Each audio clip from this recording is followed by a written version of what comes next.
Hey, it's Greg Luther, and here I am in another airport. I'll tell you, being successful in real estate usually means traveling a lot because you have to go to the wizard at the top of the mountain.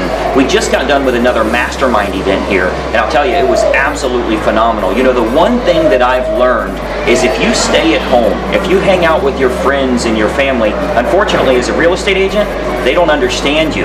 They don't know what it's like to have deals falling apart and the stress we have and people that don't call you back. The importance of being involved with like-minded people is that they can relate with you. They can give you advice. They can give you tips on what you should be doing to become successful. There's nothing worse than sitting around with friends that don't really appreciate what it is that you do, and most importantly, they have meaningful conversations. I heard an example at the mastermind event of somebody that was sitting talking with a friend, and the friend was talking about the boss just moved the office and it's 15 miles away and I don't want to drive that far. That's not going to get you anywhere in life. You've got to surround yourself with successful people, other agents that are doing really well, so you too can start to do well in your real estate business. So hopefully that's helpful for you. Very important tip. Make sure you surround yourself with successful people.